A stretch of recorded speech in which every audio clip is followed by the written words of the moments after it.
Assalamualaikum warahmatullahi wabarakatuh. Halo guys, jumpa lagi dengan Elang DM Family. Nah guys, hari ini saya akan mengajar mata kuliah Fisika Dasar 2 yang berada di Prodi Teknik Elektro. Pembahasan hari ini yaitu berhubungan dengan gejala induksi dan induktansi.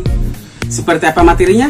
Kita saksikan saja ya guys. Tapi jangan lupa untuk tetap dukung channel kami dengan cara subscribe dan bunyikan loncengnya guys, supaya channel kami semakin berkembang. Langsung saja guys, kita ikuti materinya ya. Nah, untuk pembahasan hari ini adalah tentang bab 7, yaitu GGL induksi dan induktansi. Ini sudah siapkan materi PPT-nya.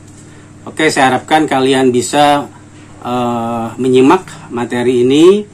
Kemudian kalau ada hal-hal yang kurang, silakan buka buku e-book ya, yang sudah saya save ya, saya share di Google Classroom ya. Nah, pembahasan tentang GGL induksi dan induktansi ini ada dibagi menjadi beberapa bagian ya. Jadi kalau kita lihat apa sih topik-topik bahasan pada pembahasan kita ini. Nah, yang pertama adalah berhubungan dengan GGL induksi ya. Nanti kita bahas satu persatu. Kemudian flux magnetik, kemudian hukum Faraday. Kemudian kalau ada hukum Faraday tentu saja ada contoh-contoh aplikasinya. Kemudian hukum Lenz ya, pembahasan tentang dinamo, pengertian dinamo itu apa. Kemudian induktansi. Kemudian bagaimana cara memperbesar induktansi. Kemudian pembahasan tentang energi medan magnet ya. Kemudian transformator dan daya atau daya trafo ya. Nah, ini ada beberapa, mungkin lebih dari 10 ya, ada pembahasan yang akan kita bahas di pembahasan hari ini. Nah, karena yang pertama adalah berhubungan dengan GGL induksi. Nah, apa sih GGL induksi itu?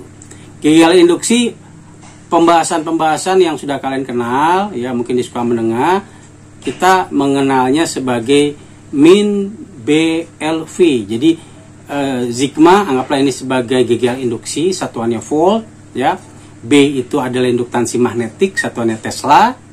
Kemudian L ini adalah panjang penghantarnya, meter satuannya, dan V adalah kecepatan gerak penghantar atau dalam satuannya meter per sekon ya.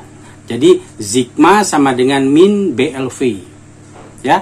Ini yang sudah kalian kenal di pembahasan mungkin di sekolah menengah ya. Nah, kemudian GGL itu apa? Jadi kalau kita berbicara tentang GGL induksi, maka GGL itu singkatan dari gaya gerak listrik ya. Gaya gerak listrik disebutkan sebagai GGL induksi, maka artinya adalah gaya gerak listrik yang timbul pada ujung-ujung penghantar karena adanya perubahan medan magnetik. Maka itulah yang kita sebut sebagai gaya gerak listrik induksi atau kita singkat sebagai GGL induksi ya. Nah, bagaimana cara menimbulkannya? Cara menimbulkan GGL induksi itu, jadi ada beberapa ilustrasi ya nanti yang bisa kalian lihat dari medan magnet ya. Ada lilitan, ada medan magnet, ada alat ukur. Nah, nanti kita coba untuk mengilustrasikannya ya, dengan magnet dimasukkan ke dalam lubang lilitan dan kita keluarkan, nanti apa efeknya. Nah, di sini terlihat bahwa ya ada lilitan ya. Kemudian lilitan ini diukur ya, ada alat ukurnya. Nanti kita lihat apa efeknya pada waktu ada batang magnet. Kemudian kita masukkan ke dalam lubang lilitan itu, apakah jarum magnetiknya ya, jarum gaya GGL induksinya itu bisa terlihat atau tidak ya. Kalau di sini ada S berarti south, U adalah atau selatan atau utara ya, south node ya. Biasanya bila tidak ada tulisan ada warna. Kalau ada warna merah itu adalah utara, tanda utara. Warna biru adalah tanda selatan. Oke ya, kita coba menggerakkannya. Nah, Di di sini pada waktu kita masukkan, ya, kita masukkan, kemudian dia keluar, maka kita lihat terjadi penyimpangan. Ya, kita ulangi kembali, terjadi penyimpangan jarum, ya, jarum alat atau ya kita katakan sebagai alat ukur ini, ya, galvanometer.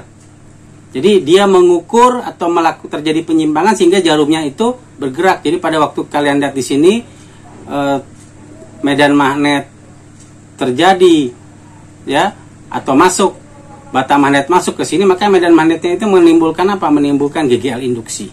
Maka itu yang kita sebut sebagai cara menimbulkan GGL induksi.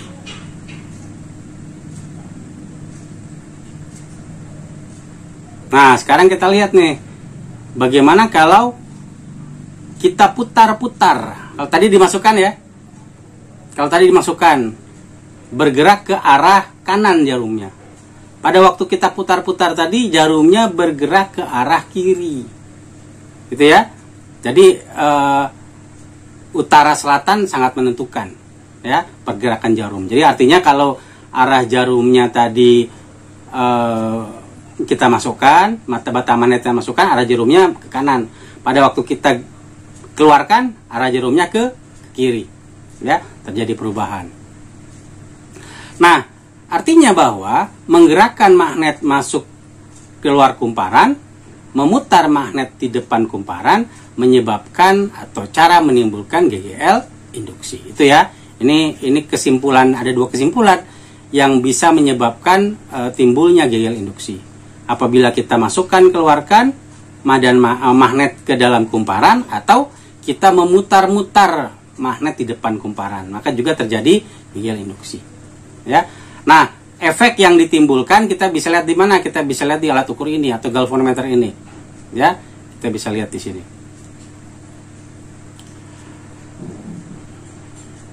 Nah, selanjutnya adalah di sini kita lihat ada lilitan juga, ya, ada penampang lilitan. Yang satu, lilitan pertama itu dihubungkan dengan sumber tegangan DC, kemudian dikasih saklar, artinya di sini belum terhubung, ya. Kemudian di sebelahnya ini diukur dengan alat ukur, ya, galvanometer. Ini kasus yang pertama, yang tadi. Kalau ini kasus baru, tapi sekarang kita jadikan satu, ya, kita lihat efeknya. Nah, pada waktu sumber tegangan saklarnya dihubungkan, atau ya, dihubungkan singkat, artinya terjadi medan magnet. Ya, ini berarti magnetnya apa nih? Ini berarti magnetnya magnet buatan, ya, karena kita membuat magnet buatan dengan menggunakan lilitan, ya, dengan menggunakan sumber tegangan, kemudian saklarnya kita hubung singkat, ya, atau dihubungkan sehingga terjadi arus. Jadi ada arus mengalir, artinya di sini menimbulkan gaya magnet. Nah, kalau kita perhatikan tadi pada waktu kita mulai diaktifkan, ya, jarum di galvanometer ini bergerak, ya. Sekarang kita lihat lagi efeknya. Dan pada waktu kita putuskan, ya, pada waktu kita putuskan, maka galvanometernya bergerak ke arah kiri, karena di sini seolah-olah medan magnetnya putus, ya, tidak ada, ya. Jadi pada waktu dia ada medan magnet, dia bergerak ke kanan, kemudian pada waktu diputus dia bergerak ke kiri. Nah, artinya bahwa memutus-mutus arus pada kumparan primer yang di dekatnya terdapat kumparan sekunder, ya, itu pengertiannya. Nah, sekarang kita punya sumber tegangannya AC. Kalau tadi DC, ya, sumber tegangan DC. Nah, kemudian ini kita karena sudah DC dihubungkan, maka di sini ada apa nih? Medan magnet, ya, medan magnet yang mengganggu atau mempengaruhi lilitan yang ada di sebelahnya yang dihubungkan dengan alat ukur, ya. Nah, kalau kita perhatikan di sini alat ukurnya bergerak, ya. alat ukurnya artinya medan magnetnya ini seolah-olah ada tidak gitu ya, atau sama seperti masuk keluar seperti itu sebetulnya ya. Maka jarum magnet, jarum alat ukur itu bergerak dari kanan ke kiri bolak-balik gitu ya. Nah, apa yang terjadi di situ?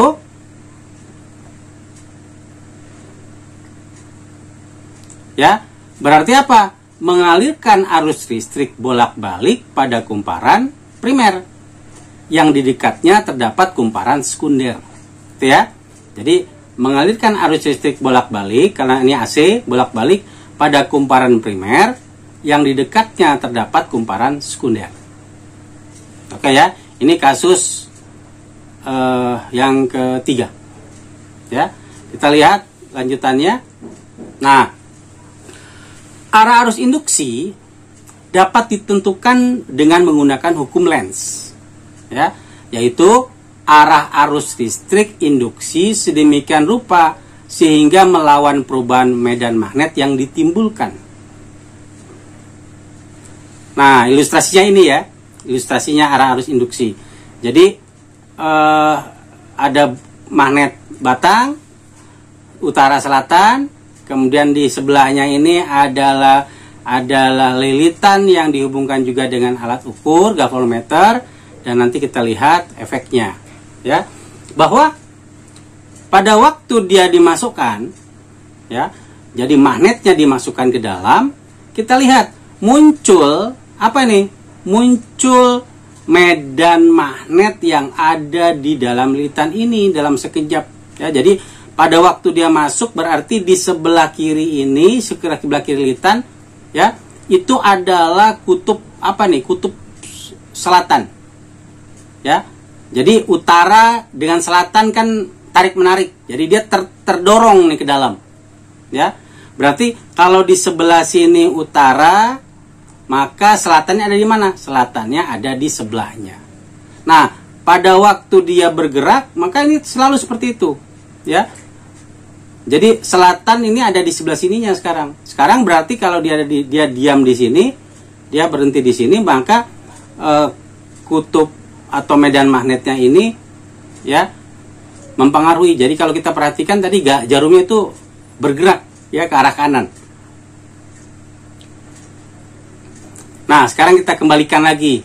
Berarti kalau kita kembalikan lagi, di sebelah kanan ini muncul kutub utara, dan di sebelah kiri muncul kutub selatan. Dan pada waktu dia bergerak ke arah kiri, kita keluarkan magnet batangnya, jarumnya bergerak ke arah kiri. Gitu ya. Jadi arah arus induksi dapat ditentukan dengan hukum Lenz, yaitu arah arus listrik induksi sedemikian rupa sehingga melawan perubahan medan magnet yang ditimbulkan. Nah, sekarang kutub utara magnet bergerak mendekati kumparan. Ya, kutub utara magnet bergerak mendekati kumparan.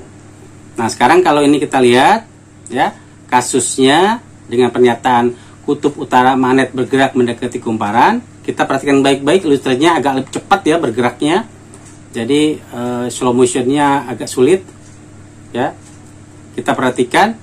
Nah, pada waktu dia masuk ya, maka kutub utara dan kutub selatan lilitan itu seperti ini, utara selatan. Dan kalau kita perhatikan arah panahnya ya, arah panahnya itu sama seperti kita ya menggunakan aturan jari dan jempol ya. Nah, positif ada di jarum ini ya sebelah kiri, negatif ada di sebelah sini, sebelah kanan. Dan arah gerak jarumnya ke arah kanan pada waktu dimasukkan ya. Jadi kutub utara magnet bergerak mendekati kumparan ya. Yang kalau saya katakan kutub utara magnet itu berarti magnet batang ya, magnet batang mendekati kumparan.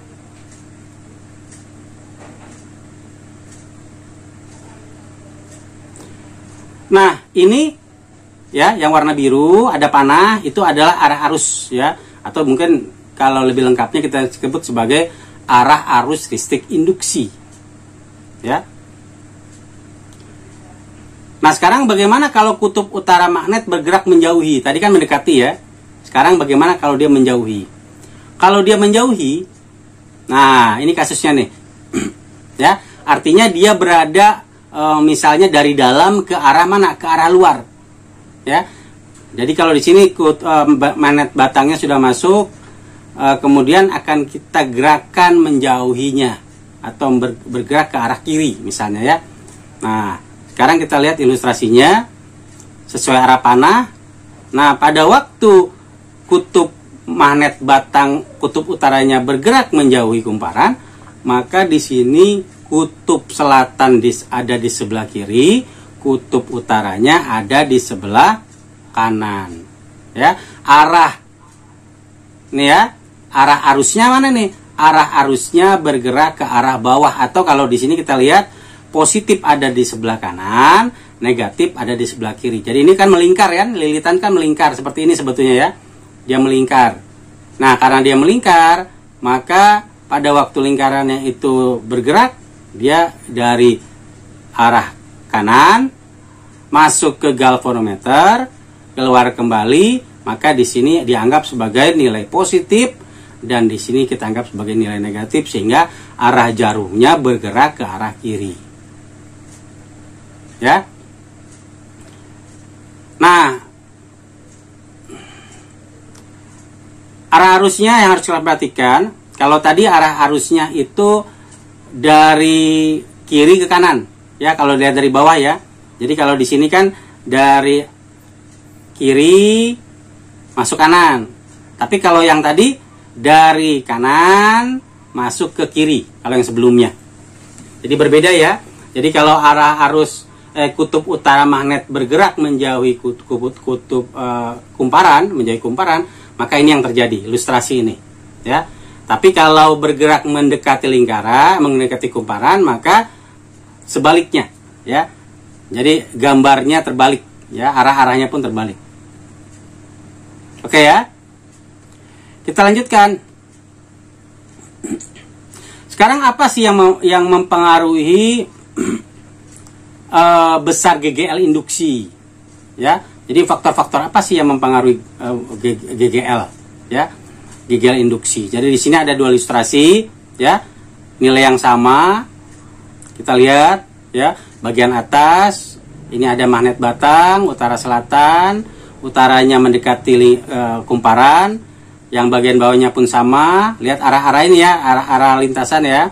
Nah, kemudian di sebelah kanan ini adalah kumparannya, ya, yang masing-masing sudah dihubungkan dengan alat ukur galvanometer, ya. Nah, sekarang kita akan coba melihat faktor yang mempengaruhi besar GGL induksi, ya. Yang satu, yang bagian atas digerakkannya perlahan-lahan, ya. Jadi digerakkannya perlahan-lahan. Kalau digerakkan perlahan-lahan, bulak-balik masuk ke dalam kumparan, maka kalau kita lihat alat ukurnya yang ada di sini, ya, alat ukurnya pun bergerak perlahan-lahan, bergerak dari tengah ke kanan, kemudian kembali lagi, kemudian gerak ke kanan, kembali lagi seperti itu. Apa penyebab dia kembali? Alat ukur ini disebabkan magnet permanennya ditarik menjauhi kumparan, ya, tetapi perlahan-lahan. Nah, kalau yang bagian bawah, kumparannya, ya, menerima magnet permanennya cepat. Jadi magnet permanen itu masuk ke dalam kumparannya itu cepat, ya, berapa kali kecepatan yang atas. Nah, akibatnya alat ukurnya atau galvanometernya ini kalau kita perhatikan, putarannya pun dia bergerak ke arah kiri, ya, ke arah kanan, bolak-balik jauh lebih cepat. Mungkin kurang terlihat ya, mungkin di kalian ya.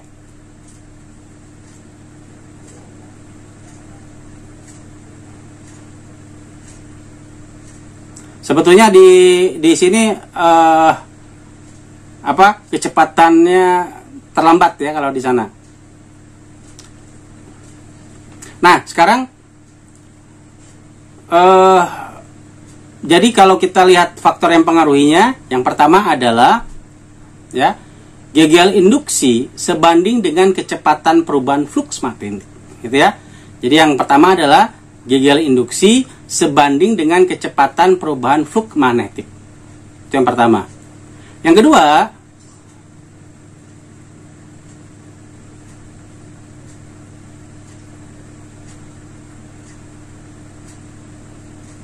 ya, yang kedua adalah bila kecepatan magnet pertama yang atas dengan magnet yang bawah itu dimasukkan secara konstan dengan kecepatan yang tetap. Kalau tadi kan kalau yang tadi itu yang atasnya lambat, yang bawahnya sangat cepat, ya, sehingga jarumnya bergerak, yang atasnya lambat, yang bawahnya cepat sekali bergerak bolak-balik. Nah, kalau yang sekarang ini, kasus yang kedua ini adalah magnet permanennya masuk dan keluar dengan kecepatan yang konstan atau tetap, ya, kecepatan yang stabil, kecepatan sama. Nah, maka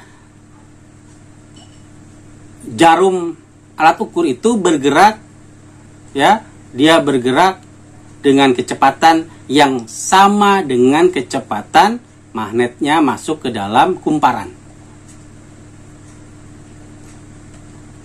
Nah, artinya pada bagian yang kedua ini GGL induksi sebanding dengan jumlah lilitan, gitu ya. GGL induksi sebanding dengan jumlah lilitan.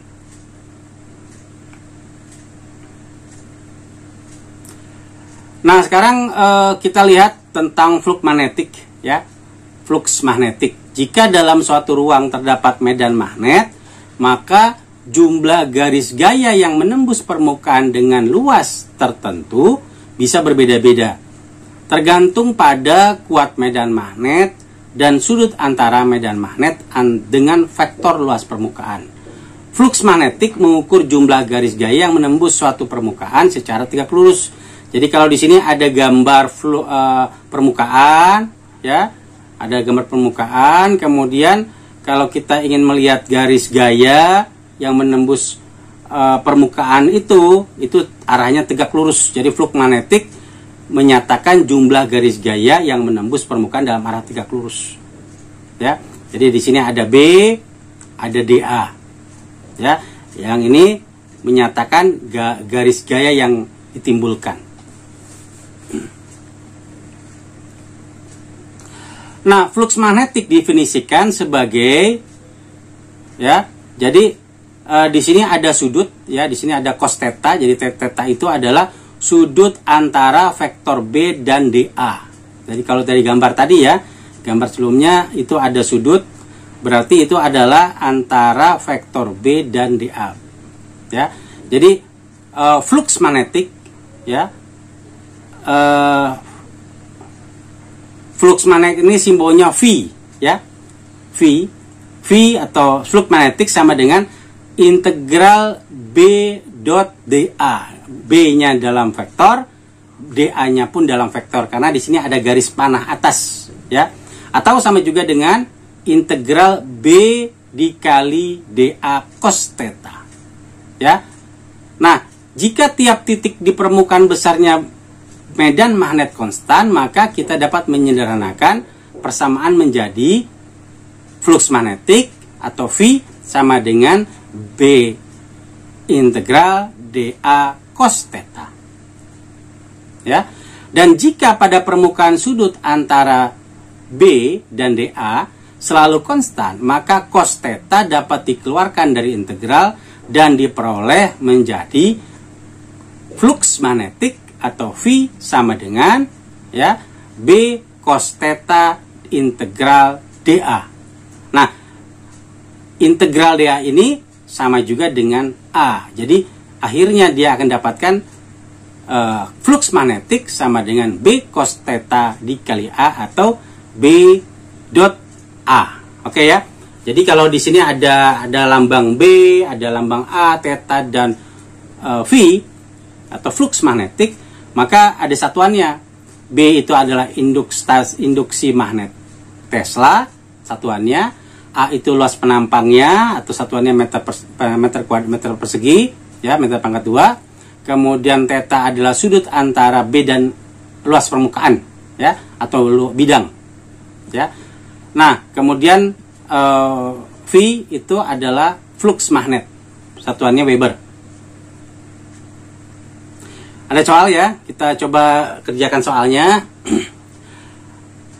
Medan magnet vektor dalam vektor ya, B0 adalah I plus 2K, menembus bidang seluas A yang diletakkan sejajar bidang XY seperti yang diilustrasikan pada gambar nanti. Berapa flux magnetik yang menembus bidang tersebut ya dengan data ini. Jadi kalau di sini ada data ya pada sumbu XYZ, kemudian B-nya ini masuk ya, masuk kepada bidang yaitu B0 dikali dengan ini vektor ya, jadi ada I plus 2K ya. Nah, artinya diberikan B sama dengan B0 I plus 2K. Karena permukaan sejajar bidang X, Y, Z, maka A-nya itu sama dengan AK. Ya kan, ada AI, ada AY, atau AJ, ada AK. Ya. Jadi karena dia sejajar, maka dia ini kita anggap A sama dengan AK. Karena B dan A semuanya konstan, maka kita dapat langsung menuliskan flux sama dengan B dot A. Ya. B-nya apa? B-nya adalah B0 I plus 2K dot A. A-nya adalah AK. Nah, maka pada waktu kita kalikan, ya, maka dapatnya B0 AI dot K ditambah 2B0 AK dot K. Nah, ini kalau kita kalikan ya, maka kita dapatkan yang 0. Kalau yang belakang AK dikali AK dot K itu adalah A. Jadi 2B0A. Ini persoalannya masih dalam satuan ya, masih dalam simbol. Ya. Nah, kemudian hukum Faraday. Hukum Faraday menyatakan bahwa apabila terjadi perubahan flux dalam suatu kumparan loop, maka dihasilkan GGL atau gaya gerak listrik yang kita sebut sebagai tegangan listrik. Nah, tegangan listriknya ini adalah tegangan atau GGL induksi yang tadi kita bahas sebelumnya, yang berbanding lurus dengan laju perubahan flux. Nah, secara matematik, hukum Faraday dapat ditulis sebagai berikut. Ya, sigma sama dengan min N d flux atau dV per dt. Ya, yang bentuknya lingkaran di tengah dikasih garis tengah tegak lurus itu biasa kita sebut sebagai V. Ya, jadi kalau di TTL misalnya ada yang ngambil TTL tenaga listrik, ini nanti kalian kenal sebagai cos V. Ya, nah dV per dt. Sigma adalah GGL induksi, satuannya volt. N-nya adalah banyaknya lilitan, jumlah lilitan pada kumparan. dV-nya adalah perubahan flux magnet, Weber. Kemudian dt adalah waktu atau sekon, ya, waktu yang diperlukan. Nah, pada gambar nanti itu mengilustrasikan proses munculnya gaya gerak listrik akibat perubahan flux magnet. Sebuah batang magnet didorong atau ditarik maju dan mundur, ya, ditarik maju atau mundur dari atau pada suatu kumparan itu. Ya, sebetulnya tadi ini sudah kita ilustrasikan ya. Jadi kasus-kasus ini pada waktu kita punya kumparan kemudian dihubungkan dengan alat ukur, ya, terjadi inilah yang kita sebut sebagai terjadinya perubahan flux. Ya, ada magnet dimasuk, didorong, keluar masuk.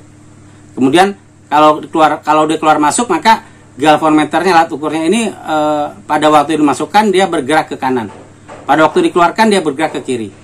Pada waktu diam seperti ini ya, dimasukkan dan diam, maka dia kembali kepada posisi 0. Ya. Artinya tidak ada arus. Ya. Tapi pada waktu kita tarik dia keluar, tarik lagi keluar, maka terjadi perubahan flux tapi berlawanan. Karena itu arah arus mengalir juga berlawanan. Akibatnya alat ukurnya bergerak ke arah kiri. Ya, itu artinya magnetnya ditarik keluar dari kumparan. Ya. Nah, kasus ini yang menyatakan bahwa flux magnetik dalam kumparan diubah-ubah dengan mendekatkan atau menjauhkan magnet pada kumparan itu atau ke kumparan itu. Contoh aplikasi hukum Faraday. Jadi kalau kita perhatikan di sini, ya, ini bisa macam-macam pengertiannya ya. Nanti kalau kita berbicara motor, ini sebetulnya bisa dihubungkan dengan lilitan, ya, atau stator. Ada rotor, ada stator. Nah, kita lihat berapa gegel induksi yang dihasilkan oleh kumparan yang berputar pada gambar di samping jika jumlah lilitannya adalah N. Ya, kita sudah menghitung bahwa jumlah flux yang menembus kumparan adalah ini rumus yang bisa digunakan ya. Jadi flux adalah B AB cos omega T plus theta 0 ya. Jadi di sini omeganya ini ya, kecepatan putar sebetulnya ini ya, kecepatan putar omega. Kemudian A-nya ini panjang ya, B-nya ini panjang dari sini ke sini, ini dari sini ke sini ya. Kemudian B itu ya bergerak ke atas ya. Maka untuk melihat bagaimana gegel induksi yang dihasilkan, rumusnya adalah sigma sama dengan min N dV per dt ya. V-nya kita ganti dengan yang atas ya, B AB cos omega T plus N0 ya per dt. Nah, karena ini adalah turunan, maka turunan cos adalah min sin ya. Turunan cos adalah min sin karena di sini ada min kali min plus. Jadi NB dikali AB omega sin ya, omega T plus theta 0. Nah, ini hasilnya nih ya, aplikasi dari hukum Faraday. Contoh soal lain. Suatu kumparan berbentuk lingkaran dengan jari-jari A diletakkan pada bidang horizontal, yaitu bidang XY ya, misalnya ya. Kemudian medan magnet yang memiliki fungsi B sama dengan B0 plus CT, ini dalam ini K ya, berarti IJK, ini berarti K-nya, menembus kumparan tersebut. Jumlah lilitan pada kumparan adalah N, berapa gegel induksi yang dihasilkan kumparan. Ya, kalau kita ketahui lingkaran itu rumusnya adalah VR kuadrat, ya, luas lingkaran. Karena ini jari-jarinya adalah A, ya, maka kita ubah menjadi luas permukaan sama dengan VA kuadrat. Awalnya kan VR kuadrat ya, karena jari-jarinya kita pakai simbol A, maka dia menjadi VA kuadrat. Karena kumparan diletakkan pada bidang XY, maka vektor luas penampang kumparan dapat dituliskan menjadi luas lingkaran dikali pada posisi K.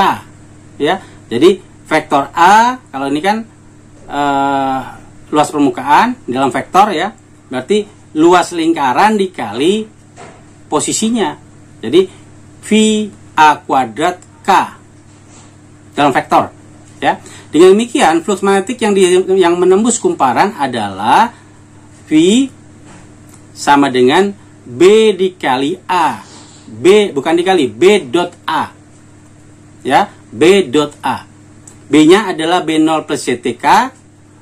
A-nya adalah V. Ambil dari sini ya. Kita ambil dari sini. VA kuadrat K. Nah, maka kalau ini kita selesaikan, kita dapatkan VA kuadrat dikali B0 plus CT K dot K. Ya. Nah, K dot K itu sama dengan 1, maka kita dapatkan VA kuadrat B0 plus CT. Nah, jadi kalau ini tinggal kita kalikan, kali silang ya. Jadi kita kalikan dengan B0, kita VA kuadrat kita kalikan CT, maka kita dapatkan VA kuadrat B0 plus VA kuadrat CT.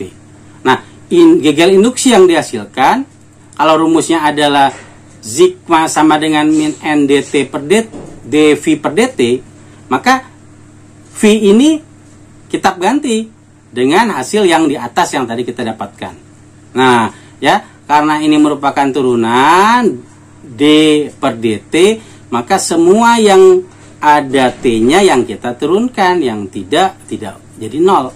Nah, kalau yang depan ini VA kuadrat B0 ini kan tidak ada T-nya ya, maka dia jadi 0. Tapi kalau yang belakang Nah, baru kita turunkan. Karena T-nya pangkat 1, kalau kita turunkan terhadap BT, maka hasilnya cuma ada konstantanya. Konstantanya apa? Konstantanya adalah V A kuadrat C. Maka hasilnya menjadi V A kuadrat C. Ya.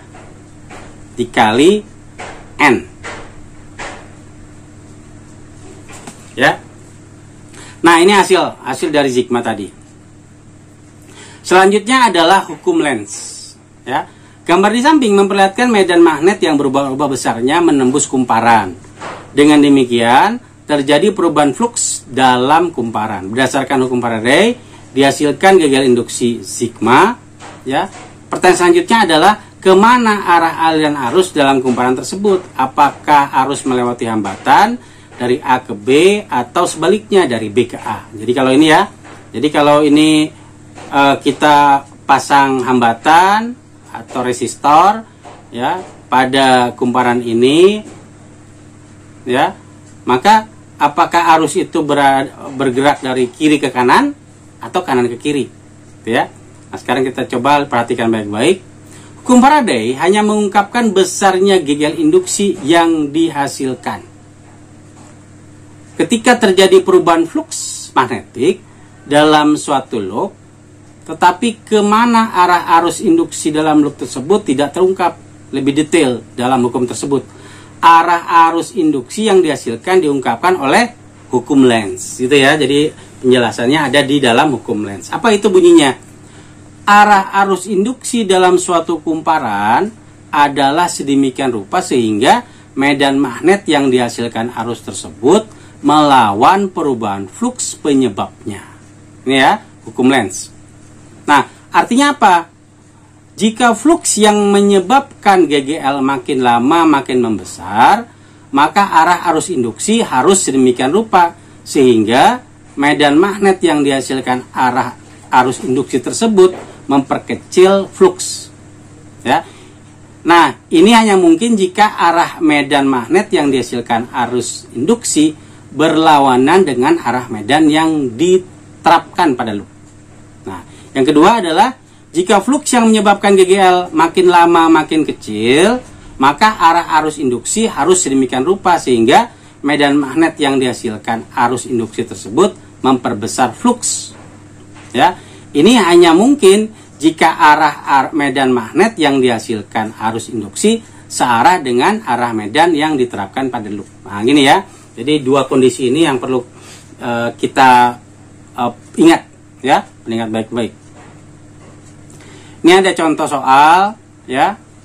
Jadi pada gambar di samping ini adalah sebuah kawat berbentuk huruf U yang diletakkan dalam medan magnet konstan dengan bidang kawat tegak lurus medan magnet yang konstan, yang non konstan ya. Nah, sebuah batang AB, ini ada batang ya. Kemudian diletakkan di atas kawat U sehingga terjadi kontak listrik antara dua kawat U itu. Batang AB digerakkan ke kanan dengan laju tetap. Jika hambatan total loop adalah R, berapa arus yang mengalir dalam loop dan ke mana arahnya? Jadi ini L ya, panjangnya L, ini kecepatannya V, ini batang dengan titik dari A ke B. Ya. Nah, sekarang kita lihat bagaimana penyelesaiannya. Untuk menentukan GGL yang dihasilkan, kita harus menentukan flux ya. Kita harus menentukan flux terlebih dahulu. Misalkan suatu saat jarak batang AB ke ujung kawat U adalah X, maka luas loop adalah A. Ya. Nah, A-nya adalah karena luas maka ALX, ya. Nah, karena arah medan magnet tegak lurus bidang loop, maka flux magnetik yang dilengkapi loop dapat langsung kita tulis menjadi V sama dengan B kali A, BA, atau A-nya kita ganti menjadi LX, ya, BLX. Nah, berdasarkan hukum Faraday, GGL-nya yang kita dapatkan adalah sigma sama dengan min N dV per dt. Ya, V-nya kita ganti menjadi BLX. Maka persamaannya menjadi N, BL-nya kita keluarkan ya, N kali BL dx per dt. Ya, ini berdasarkan hukum Faraday.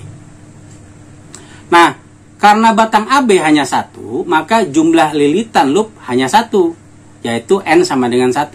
Besarnya dx per dt tidak lain daripada laju gerakan batang AB, atau dx per dt adalah sama juga dengan kecepatan. Ini kan x-nya jarak, t-nya waktu, ya.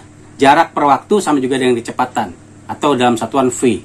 Jadi gaya yang dihasilkan atau GGL yang dihasilkan adalah sigma sama dengan min BLV, ya, min BLV. Jadi B kali L kali V. Nah, kemudian untuk induksi, arus induksi yang dihasilkan I sama dengan sigma per R, ya, sigma per R, atau sama dengan min BLV per R, ya. Nah, itu penjelasan tentang penyelesaian dari contoh soal. Nah, sekarang kemana arusnya? Arus induksinya, ya, ke arah mana? Ketika batang AB digerakkan ke kanan, maka luas loop semakin besar. Akibatnya, flux magnetik yang dihasilkan makin besar. Berdasarkan hukum Lenz, arah arus induksi yang dihasilkan harus melawan perubahan flux. Jadi, arah arus induksi yang dihasilkan harus memperkecil flux tersebut. Ini terjadi jika arah medan magnet yang dihasilkan arus induksi berlawanan dengan arah medan magnet yang ada. Dan ini hanya mungkin jika arah arus induksi berlawanan dengan arah perputaran jarum jam. Oke ya. Nah, itu pembahasan. Jadi pembahasan tentang GGL induksi dan induksi ini tadi sudah saya uraikan. Ada banyak. Nah, salah satunya lanjutannya adalah tentang dinamo. Ya. Nah, kalau kita berbicara dinamo, maka dinamo itu adalah apa? Dinamo adalah, ya, alat yang kita gunakan untuk mengubah energi gerak menjadi energi listrik. Ya, dinamo ada di mana? Dinamo itu paling sering kita lihat di misalnya sepeda dan ada lampu. Ya, nah di situ ada dinamo. Dinamo ini biasa ditempelkan kemana? Ditempelkan dengan ban. Jadi pada waktu ban berputar, dinamo ikut bergerak, berputar. Ya, putarannya itu menghasilkan energi listrik. Jadi dia mengkonversi dari energi mekanik menjadi energi listrik, atau energi gerak menjadi energi listrik. Nah, dinamo terdiri dari apa di dalamnya? Di dalamnya ada kumparan, ya. Ada kumparan yang bergerak pada medan magnet. Jadi di situ ada medan magnet, ya, atau magnet tetap, magnet permanen. Nah, kemudian nanti ada gambarnya, ya. Dinamo yang terpasang pada sepeda, misalnya ini ya. Jadi kalau kita lihat ilustrasinya di sini ada sepeda, ya, digunakan. Kalau digunakan otomatis si bannya berputar. Nah, kemudian dinamonya itu ditempelkan, ya, untuk menggerakkan bagian dalam dari kumparannya. Jadi kumparannya berputar sama seperti putaran yang terjadi di bagian ban, ya. Nah, karena sepedanya digunakan, maka menimbulkan energi listrik. Energi listrik ini bisa langsung kita manfaatkan dengan apa? Dengan menyalakan, misalnya kita nyalakan karena dia tegangannya DC, kita bisa nyalakan sebagai senter, ya, sebagai lampu penerang untuk kendaraan, atau di sini diilustrasikan dengan sepeda. Ya.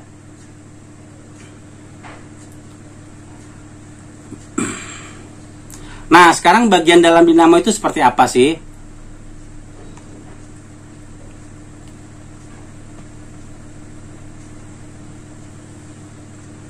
Ya. Nah, bagian dalam dinamo kalau kita perhatikan, ya, ini ilustrasi sederhana ya. Jadi di sini ada magnet. Ya. Ada. Nah, kumparan. Kemudian di sini ada roda dinamo yang nanti dihubungkan ke bagian luar. Kemudian ada sumbu, ya. Di bagian luarnya di sini ada magnetnya, ya. Kemudian ada inti besi, yang bagian ini inti besi. Inti besinya ini ditutup oleh kumparan atau lilitan, ya.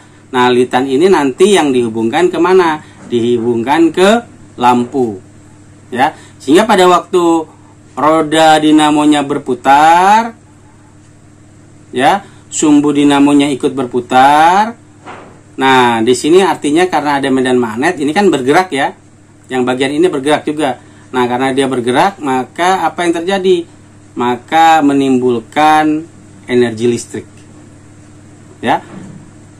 Jadi ilustrasi yang tadi kita coba lakukan dengan mendekatkan magnet batang kepada kumparan. Nah, ilustrasinya itu bisa diterapkan di sini, menimbulkan apa? Menimbulkan energi listrik. Nah, maka orang bisa membuat listrik, ya, membuat listrik DC. Nah, sekarang kalau kita ilustrasikan di sini, ya, ini ada luas kumparan, ya. Jadi kalau di sini ada cincin kotak, ini kalau dibuka ya, bagian tadi kita buka, ya, ada titik, kita anggap pakai titik X, Y, Z, ya. Di sini X, Y, Z, W, ya. Kemudian ini ada B, arah arusnya, ya, arah B. Kemudian di sini sebagai kecepatan putar W, ya, sumbu putar. Maka di sini kan ada biasanya arang, ya, ini arang nih, ya. Maka pada waktu dihubungkan, ya, di kontak cincin kontak slipnya itu, maka di sini kita bisa ukur, ya, berapa arus yang dimunculkan, ya, arus listrik yang dimunculkan.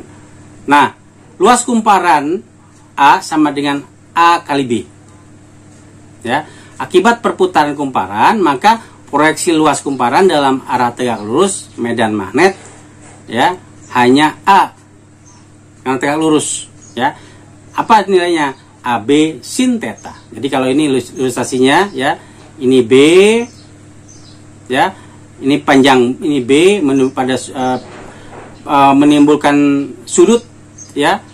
B yang ini bukan B apa? Flux, ya, bukan induksi, ya, bukan. Nah, maka kita akan dapatkan A sama dengan AB sin theta. Nah, dengan demikian flux yang didapat pada kumparan nilainya adalah V sama dengan B kali A, tegak lurus, ya. Nah, karena tegak lurus maka sama juga dengan AB sin theta. Nah, andaikan kumparan berputar dengan kecepatan sudut tetap, maka hubungan sudut dengan kecepatan sudut memenuhi theta sama dengan omega T, ya. Dengan demikian kita dapat menuliskan flux atau V sama dengan B kali AB sin omega T, ya. Jika jumlah lilitan pada kumparan dinamo adalah N, maka gegel induksi yang dihasilkan kumparan dinamo menjadi sigma sama dengan min N D flux, ya, per dt, ya. Fluxnya ini kita ganti menjadi BAB sin omega T, ya. Kemudian BAB-nya kita keluarkan, maka sisanya adalah turunan dari sin omega T. Turunan sin adalah min cos, ya. Turunan sin adalah cos, sehingga sinnya, ya, berubah menjadi cos. Oke, ya.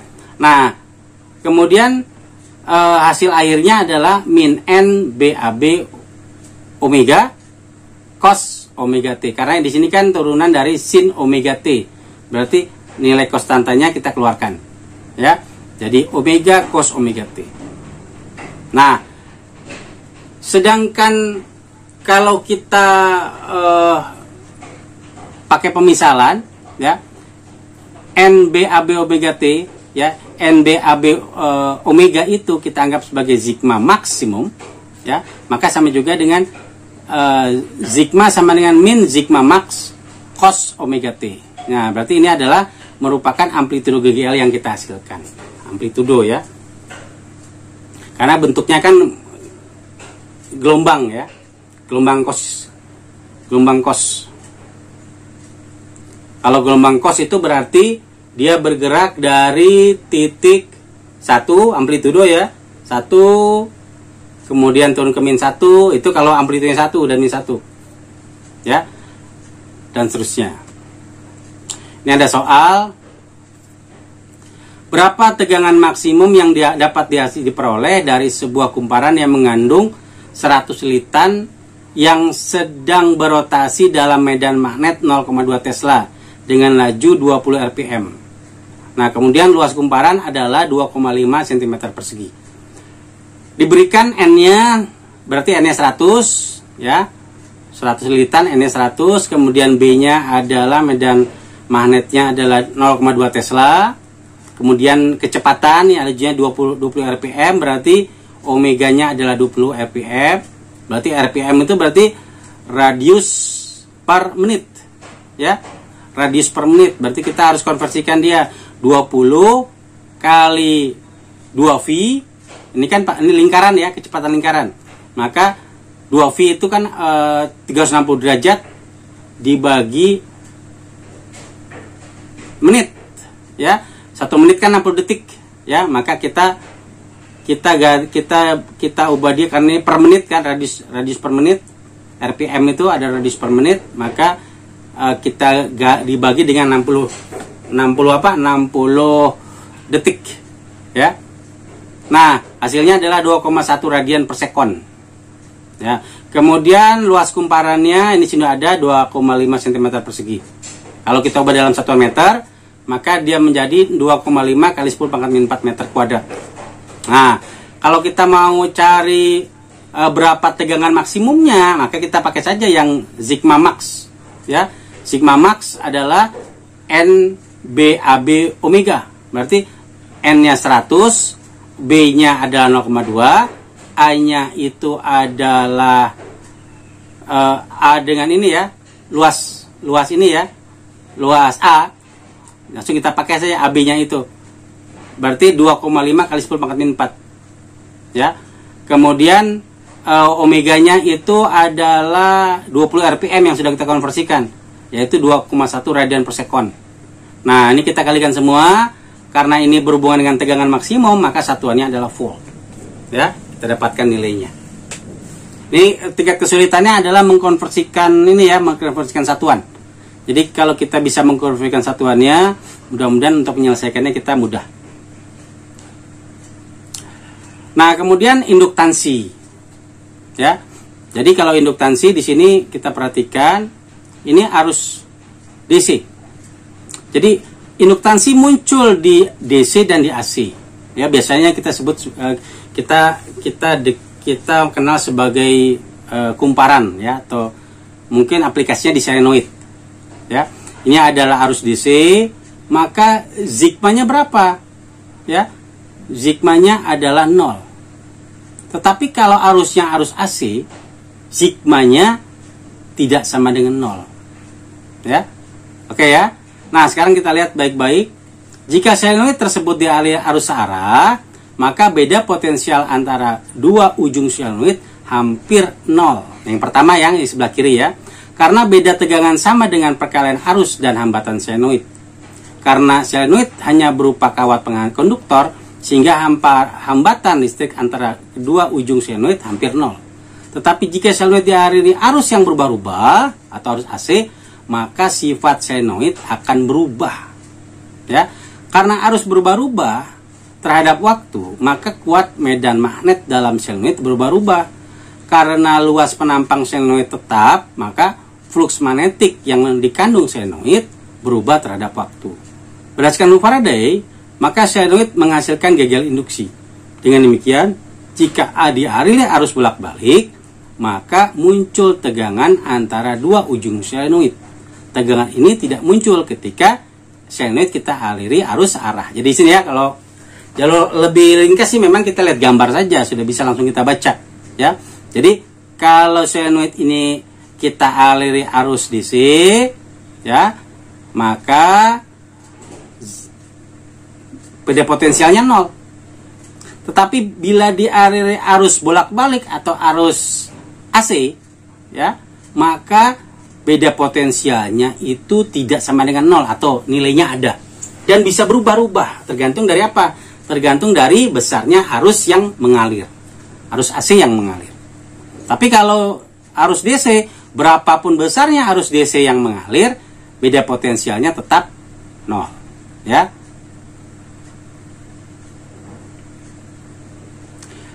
Nah, GGL antara dua ujung solenoid, ya, pada bab sebelumnya kita sudah ketahui bahwa kuat medan magnet dalam rongga solenoid ideal, ya.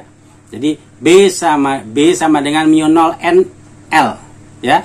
mu0 itu adalah permitivitas ruang hampa, magnetic vacuum, 4V kali 10 pangkat min 7 Tesla meter per ampere, ya. N-nya adalah lilitan, jumlah banyaknya, jumlah lilitan persatuan panjang. I-nya adalah arus, ya, arus listrik dalam satuan ampere. Nah, kita asumsikan bahwa kumparan yang kita tinjau merupakan solenoid ideal. Jika luas penampang solenoid adalah A, maka flux magnetik yang dilingkupi solenoid adalah, ya, ini flux, ya, V sama dengan B kali A. B-nya adalah mu0 NI dikali A. Nah, oleh karena itu, berdasarkan hukum Faraday, GGL induksi yang dihasilkan solenoid jika flux mengalami perubahan terhadap waktu adalah sigma sama dengan min N dV per dt, d flux per dt, ya. Fluxnya itu kita ganti dengan di atas, ya, yaitu mu0 NIA, ya. Maka hasilnya adalah, ini kita turunkan, ya, maka kita dapatkan adalah min N mu0 NADI per dt. Oke, ya. Nah, tampak bahwa GGL induksi yang dihasilkan berbanding lurus dengan laju perubahan arus. Untuk arus yang konstan atau arus DC, maka DI per dt sama dengan 0. Sehingga GGL induksi yang dihasilkannya 0. Nah, untuk solenoid yang memiliki geometri tetap atau luas penampangnya tetap, maka lilitan persatuan panjang tetap atau jumlah kumparannya tetap. Sehingga GGL induksi hanya ada jika arus yang mengalir berubah-ubah terhadap waktu, sehingga DI per dt-nya tidak 0. Oke, ya. Nah, itu penjelasan gambar tadi. Nah, untuk induktansi diri, perubahan arus pada suatu kumparan menyebabkan munculnya GGL induksi. Besarnya GGL yang dihasilkan sebanding dengan laju perubahan arus, namun memiliki tanda yang berbeda. Dengan demikian, hubungan GGL induksi dengan perubahan arus dapat kita tulis menjadi sigma sama dengan min L DI per dt. L-nya itu induktansi diri, ya. Nah, sehingga kalau kita mau menggunakan persamaan induktansi diri pada solenoid, rumusnya adalah L sama dengan mu0 NA, ya. Kemudian L-nya itu adalah panjang solenoid, maka N-nya bisa kita pakai menjadi, kita tulis menjadi N per L. N besar, ya. Dengan demikian, kita dapat bentuk persamaan lain untuk persamaan induktansi diri, yaitu L sama dengan N kuadrat mu0 A per L, ya. Nah, satuan induktansi diri itu adalah Henry, ya. Bisa kita singkat sebagai H. Nah, induktansi diri mengukur kemampuan sebuah kumparan menghasilkan GGL induksi. Jika kumparan tersebut mengalami perubahan arus, makin besar induktansi diri, maka makin besar GGL induksi yang dihasilkan. Untuk perubahan arus yang besarnya tertentu. Induktansi diri dapat dibedakan dengan memperbanyak atau dibesarkan dengan memperbanyak jumlah lilitan, memperbesar luas penampang, dan mengurangi panjang solenoid. Itu, ya. Itu caranya untuk memperbesar induktansi diri. Nah, jumlah lilitan mempengaruhi paling besar karena induktansi diri bergantung secara kuadratik terhadap banyaknya lilitan atau jumlah lilitan, ya.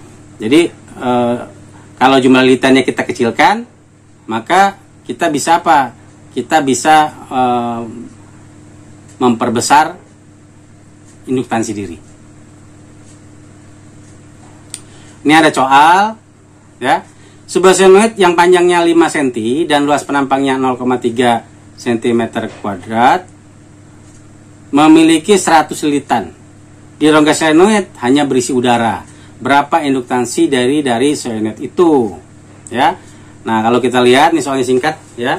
N sama dengan 100, L-nya 5 cm ya, atau kita ubah dalam meter menjadi 0,05. A-nya atau luasnya adalah 0,3 cm persegi, kita ubah menjadi 1 meter menjadi 3 kali 10 pangkat min 5. Ini kita ubah ya dalam satuan dari senti menjadi meter ya. Nah, ditanyakan adalah induktasi diri senoid itu ya. Kita pakai rumusnya. L sama dengan N kuadrat mu 0 A per L. N-nya 100 dikuadratkan ya. Kemudian mu 0-nya sudah ada nilainya 4V kali 10 pangkat min 7. Kemudian A-nya ya adalah 3 kali 10 pangkat min 5 dibagi L. L-nya adalah 0,05 meter ya. Nah, maka kita dapatkan nilainya adalah 7,5 kali 10 pangkat min 6 Henry ya. Ini pembahasan contoh soal.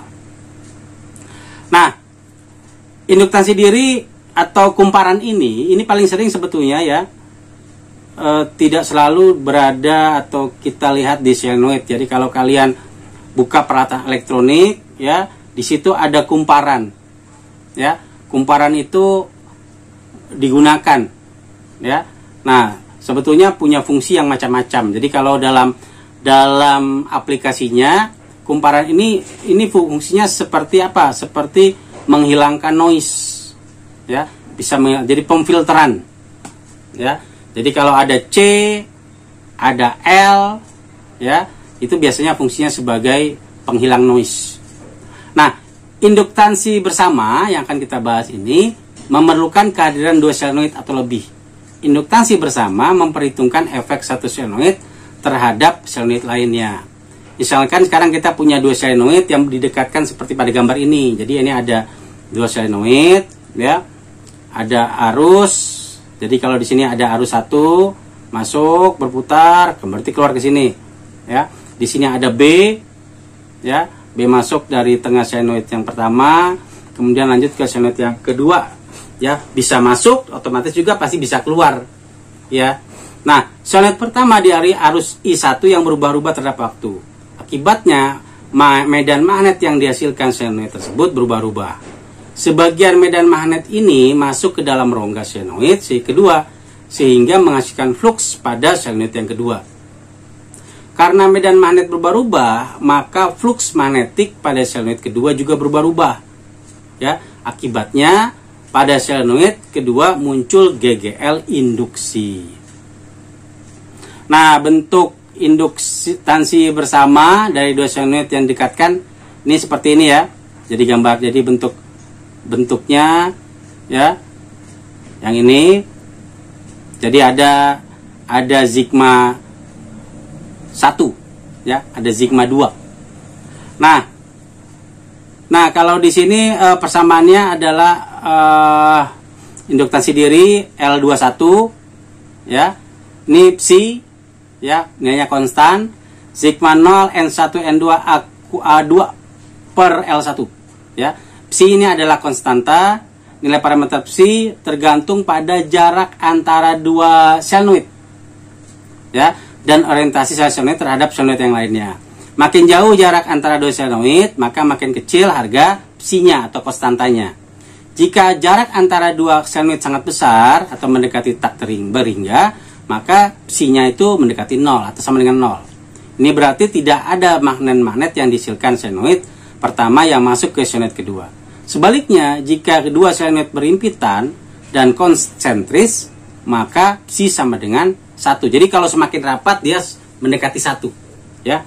Ini terjadi karena rongga solenoid pertama juga merupakan rongga solenoid kedua, atau seolah-olah dia nempel ya. Kalau sudah nempel maka jadi dia menjadi 1 solenoid. Ini ada contoh ya.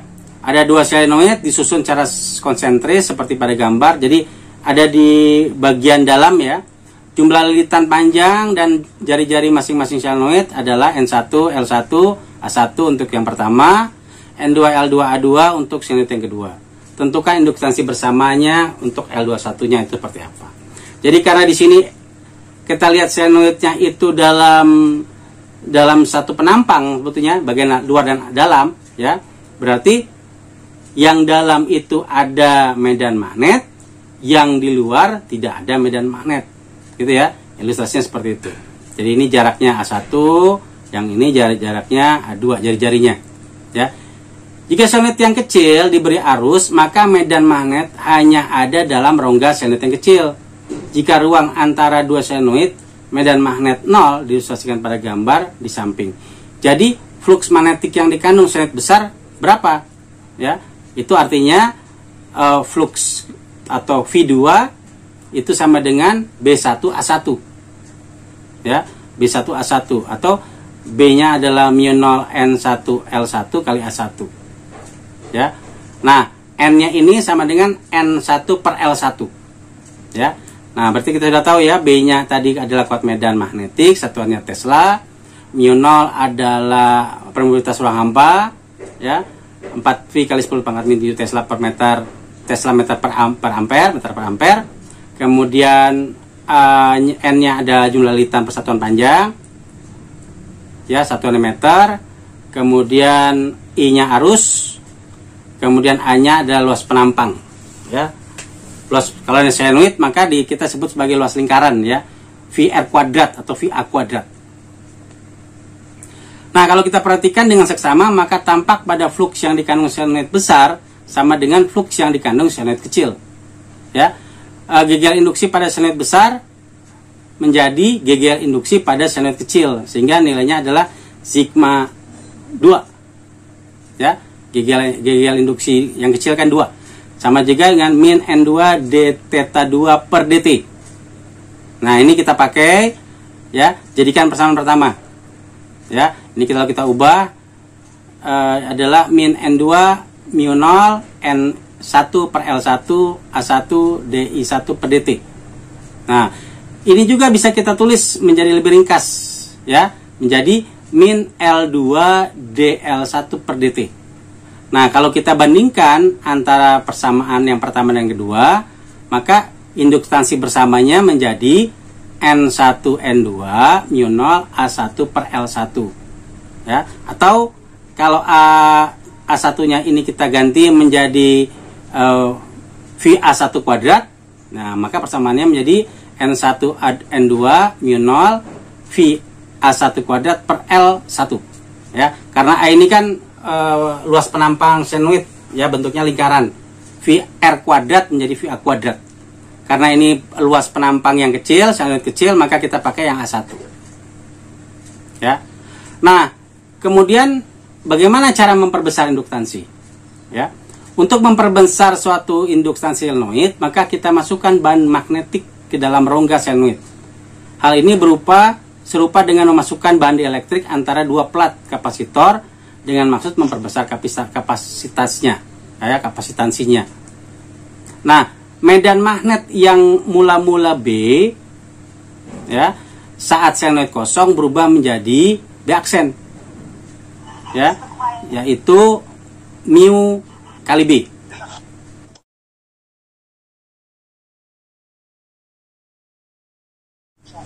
Ketika di dalam rongga senoid dimasukkan bahan magnetik dengan permeabilitas, dengan demikian flux magnetik dalam senoid ketika senoid tersebut dilewati arus, nah, persamaannya menjadi flux, ya, adalah mu kali mu0 NIA. Jadi persamaan ini kita gunakan untuk mendapatkan GGL induksi yang berhubungan dengan arus, ya, atau yang dihasilkan arus. Nah, sehingga induktansi diri senoidnya itu dapat kita peroleh, ya. Ini setelah persamaan yang ini kita masukkan, kita gabungkan, ya, maka L-nya itu adalah N kuadrat mu0 A per L, ya. Nah, karena di sini nampak, ya, bahwa induktansi menjadi mu-nya itu menjadi lebih besar, ya, dibandingkan pada saat senoidnya itu kosong. Jadi ada senoid besar, kemudian di dalamnya ada senoid yang kecil, ya, itu sangat mempengaruhi.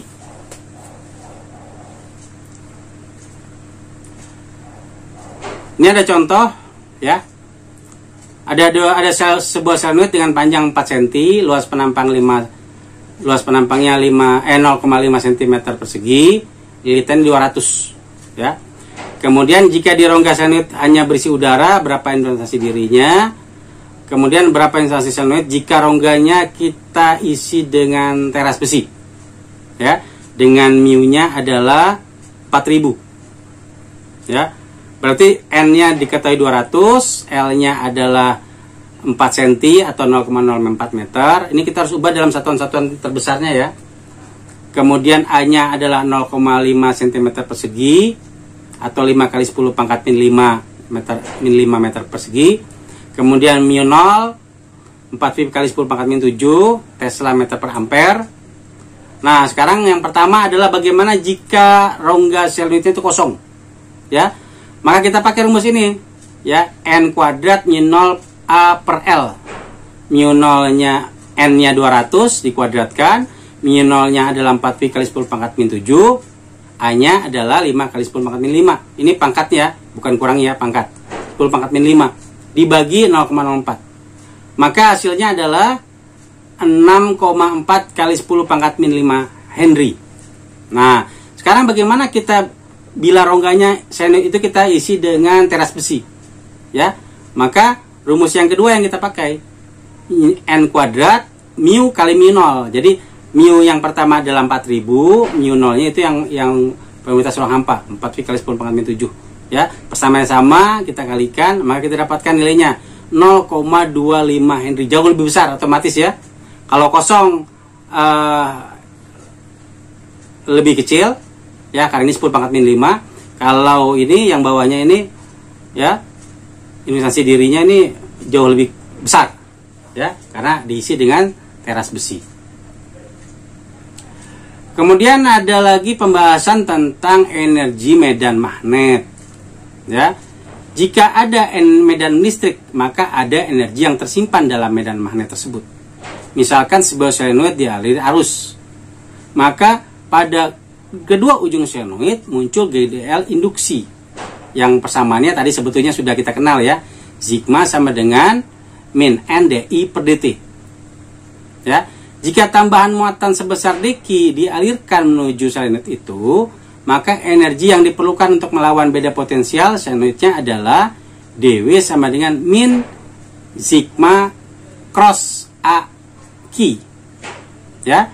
Nah, persamaan ini kalau kita turunkan dengan menggunakan hasil yang di atas, nah kita dapatkan dW itu ternyata sama juga dengan L dI dq per dt. Ya. Nah, dq per dt itu sama dengan 1, sehingga persamaan itu bisa kita tuliskan menjadi dW ya sama dengan LI dE. Ya, LI dI. Nah, kemudian kalau usaha, yang berhubungan usaha, kerja total dilakukan untuk melewatkan arus pada solenoid dari 0 hingga arusnya adalah W sama dengan setengah LI kuadrat. Nah, kerja atau usaha ini disimpan sebagai energi untuk solenoid. Ya, jadi energi yang tersimpan dalam solenoid yang sedang dialiri arus adalah, jadi bisa kita hitung ya, kita bisa pakai rumusnya setengah LI kuadrat, atau kalau kita pakai yang lebih lengkap ya, kita dapatkan 1/2 sigma 0 B kuadrat AL. Nah, bagian dalam tanda kurung pada persamaan ini tidak lain daripada volume rongga solenoid. Jadi kalau ini ada lingkaran, A-nya itu penampangnya lingkaran, L-nya itu panjangnya. Jadi sama dengan tabung ya. Jadi seperti tabung ya, atau rongga solenoid. Nah, rapat energi medan magnet persatuan volume bisa kita hitung menjadi U per AL ya, atau 1/2 mu 0 dikali B kuadrat. Ini ada contoh ya. Medan magnet di dalam sebuah solenoid yang berisi udara dengan panjang 36 cm persegi. Ya. Nah, dan diameternya 2 cm. Ya. Nilai ininya Teslanya adalah, B-nya adalah 0,8 Tesla. Perkiraan berapa energi yang tersimpan dalam rongga solenoid? Ya. Jadi kalau kita lihat ruas penampang senoid, A adalah VA kuadrat, V-nya 314, A-nya adalah kita pakai ini ya, nilainya 2 cm ya, 2 cm diameter ya. Jadi kalau kita pakai jari-jari berarti 1 cm. 1 cm berarti kalau kita ubah dalam satuan meter maka kita dapatkan 0,01. Dikuadratkan ya, jangan lupa. Maka ini kita dapatkan nilai A-nya ya, 3,14 kali 10 pangkat min 4 meter kuadrat. Kemudian volume senoidnya A kali L ya. A-nya tadi sudah kita dapatkan, L-nya adalah 36 cm. Kita buat dalam meter menjadi 0,36. Nah, kalau kita kalikan kita dapatkan 1,3 kali 10 pangkat min 4 meter kuadrat. Ya. Nah, kemudian kuat medan magnet B-nya adalah 0,8 Tesla. Nah, ditanyakan kerapatan energi medan magnet dalam rongga senoid ya, mu. Maka kita hitung mu-nya adalah 1/2 mu 0 B kuadrat. Ya, 1/2 kali 4V kali 10 pangkat min 7, B-nya sudah kita ketahui 0,8. Ya, 0,8 Tesla dikuadratkan, maka kita dapatkan 10 pangkat 6 Joule per meter pangkat 3. Dengan demikian, perkiraan jumlah energi medan magnet yang tersimpan dalam senoid adalah U kali V. Ya, U-nya adalah 10 pangkat 6, V-nya itu yang ini ya, volume rongga senoid A kali L ya, 1 kali 1,13 kali 10 pangkat 4. Kita kalikan, kita dapatkan adalah jumlah energi medan magnet yang tersimpan senoid adalah 113 Joule ya. Itu sebetulnya kekuatan dia untuk mendorong.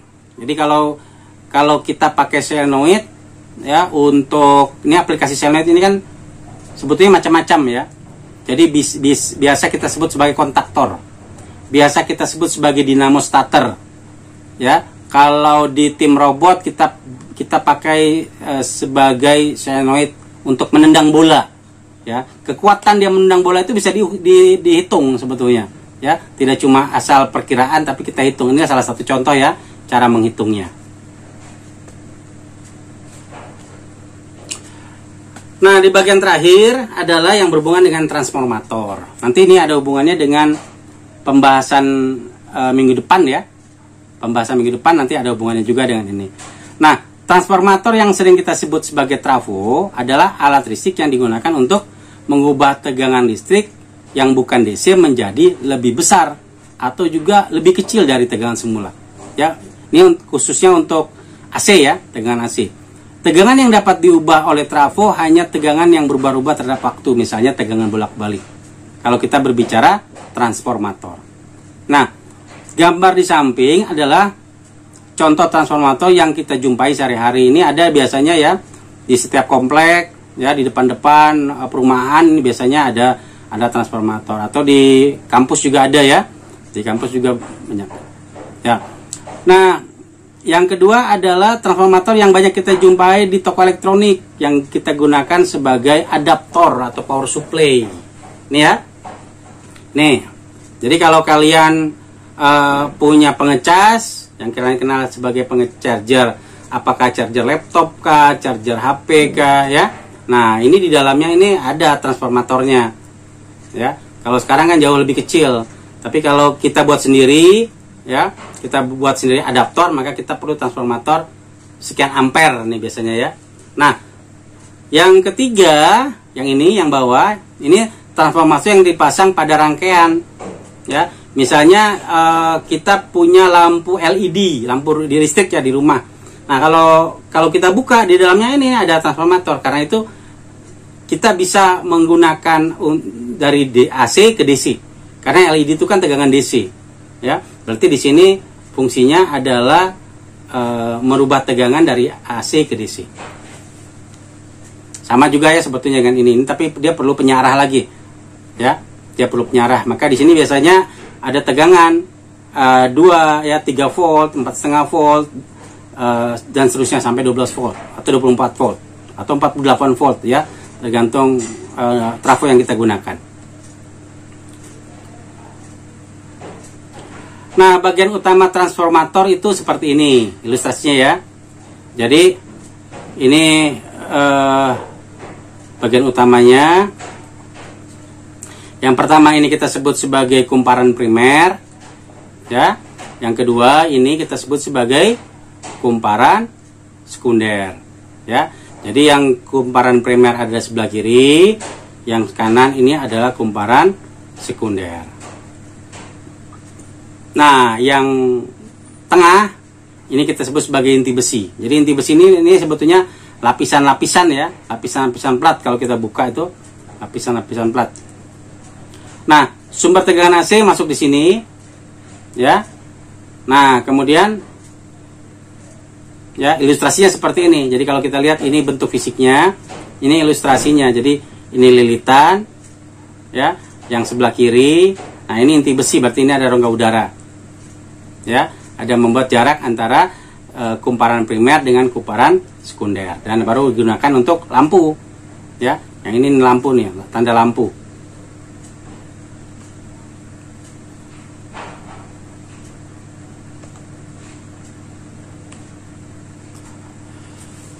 Oke ya, itu bagian utama untuk transformator. Saya harapkan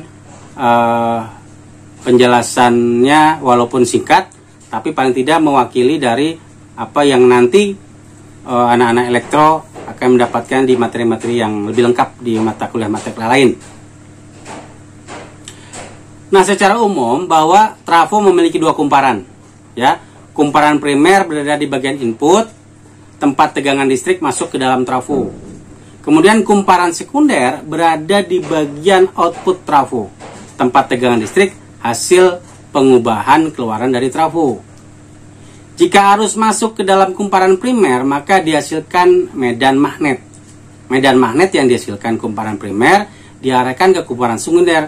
Agar pengarahan tersebut berlangsung efektif, maka di dalam rongga trafo umumnya diisi oleh teras besi atau bahan lain yang dapat bersifat magnetik. Dengan menggunakan bahan tersebut, maka seolah-olah medan magnet yang dihasilkan kumparan primer mengalir ke dalam bahan tersebut dan seluruhnya mencapai kumparan sekunder. Karena semua medan yang dihasilkan oleh kumparan primer dianggap merambat ke kumparan sekunder, maka kita dapatkan BS sama dengan BP. BS itu adalah medan magnet di kumparan sekunder. BP itu adalah medan magnet yang ada di kumparan primer. Jadi BS sama dengan BP. Ya. Nah, dengan asumsi itu ya, bahwa kumparan primer berperilaku sebagai sel unit ideal, maka BP sama dengan mu 0 NP IP. Nah, mu-nya itu permeabilitas bahan teras, ya, N mu-nya ini. Nah, kalau kita lihat di samping, di sini ya, ini ada lilitan. Karena ini adalah kumparan primer, maka lilitannya lilitan primer, ya. Nah, kemudian sigma, ini pun sigmanya sigma P. Nah, untuk bagian ini teras ya, atau isolasi dilapisi oleh isolator, ya, untuk keping besinya ini. Nah, di bagian kumparan sekunder itu lilitannya lilitan NS, lilitan sekunder, ya. Nah, di sini pun muncul sigmanya sigma S. Nah, kalau kita lihat maka skema trafo di mana kumparan primer dan sekunder itu dililitkan teras besi yang sama, sehingga medan magnet yang dihasilkan kumparan primer mengalir semuanya ke kumparan sekunder. Nah, flux pada kumparan primer, ya, flux P atau saya pakai simbol tadi VP, ya, flux P, flux magnetik, BP kali AP, ya. AP-nya ini tetap, ya, permukaan, ya, untuk yang primer. Nah, BP-nya ini kita pakai yang atas, ya, yaitu mu kali mu 0 NPIP.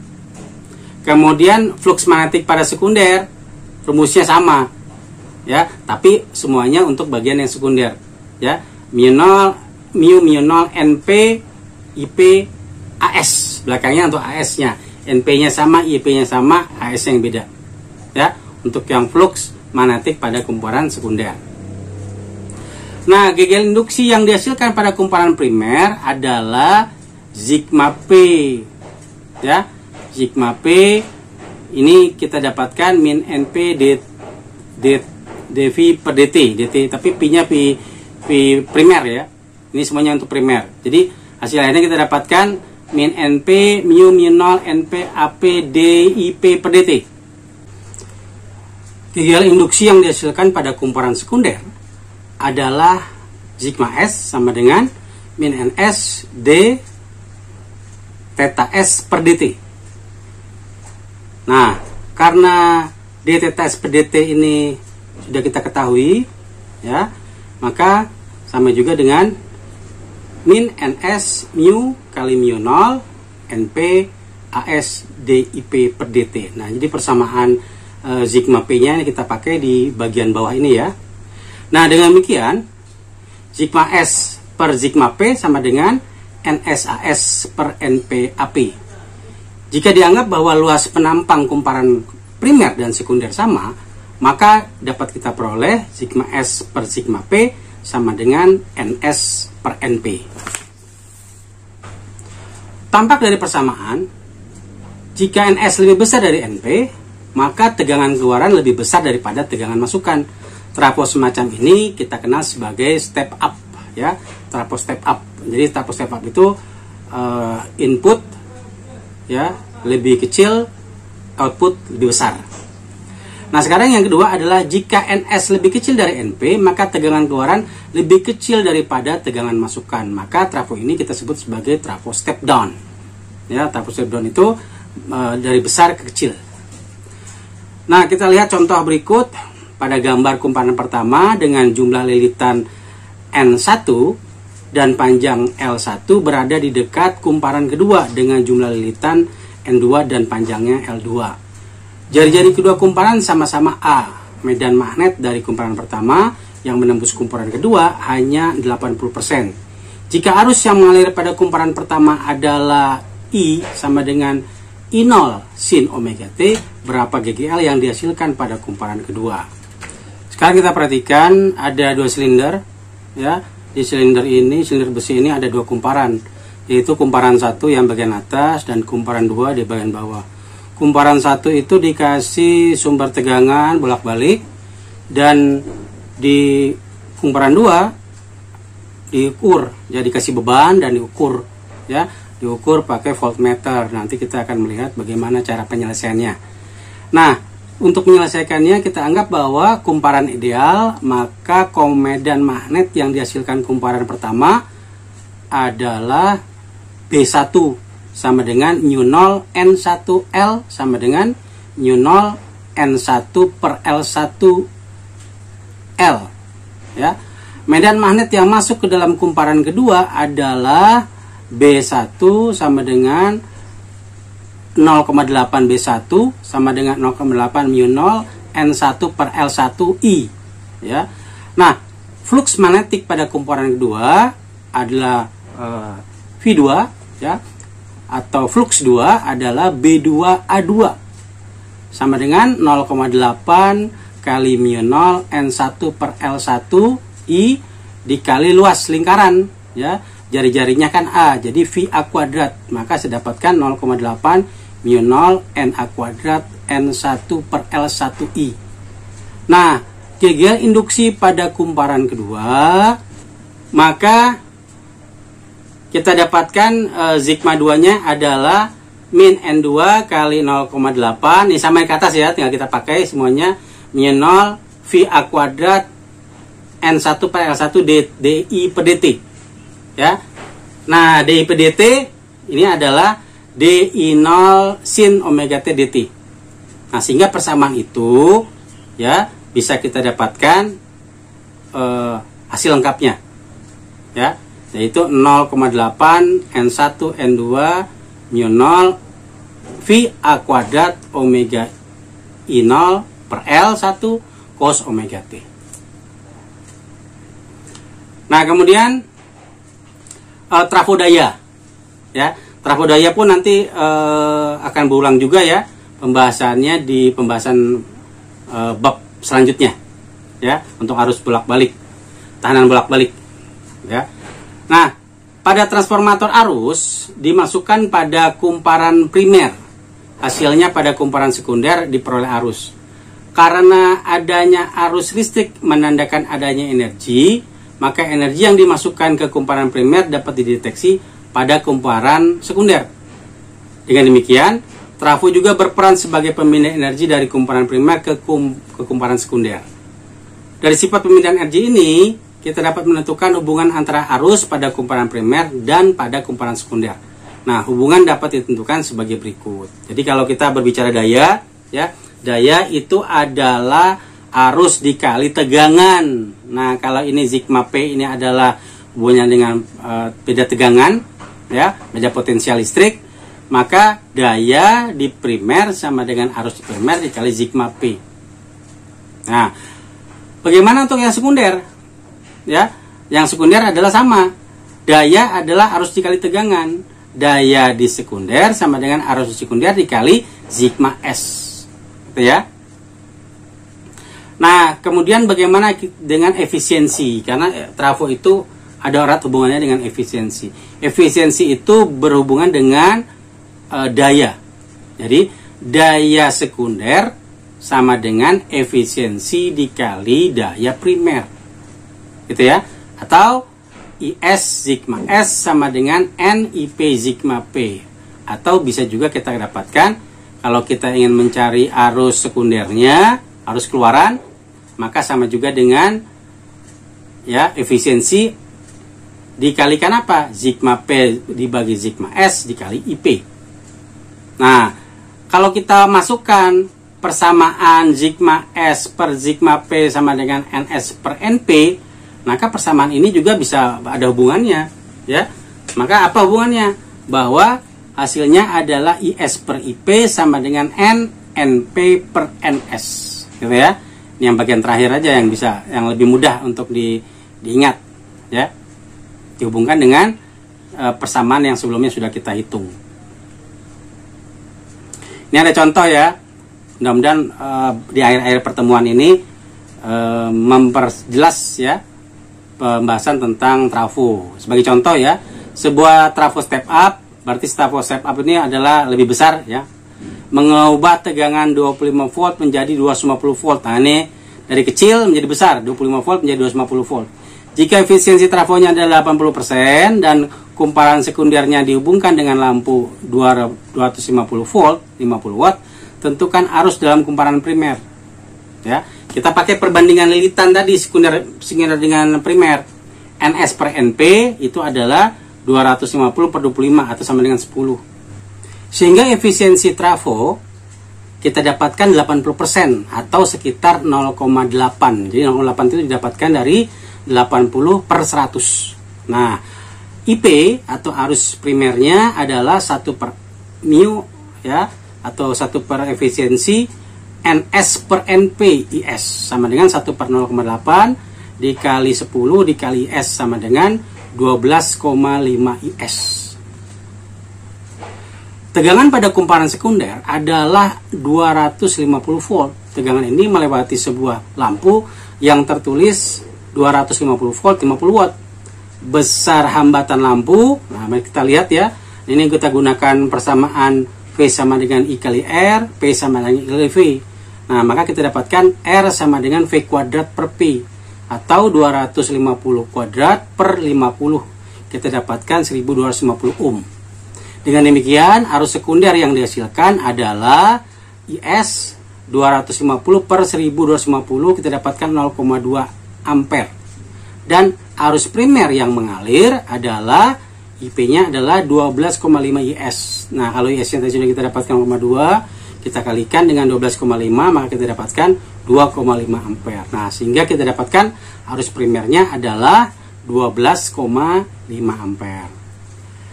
Oke ya, demikian pembahasan kita hari ini. Sampai jumpa di pertemuan yang akan datang. Tetap semangat dan tetap sehat. Bagaimana guys pembahasan mata kuliah hari ini? Semoga dapat dipahami dan mengerti ya. Yang suka dengan konten kami, silahkan like, komen, dan share ke sosial media kalian. Dan jangan lupa untuk subscribe dan bunyikan loncengnya guys, supaya channel kami semakin berkembang.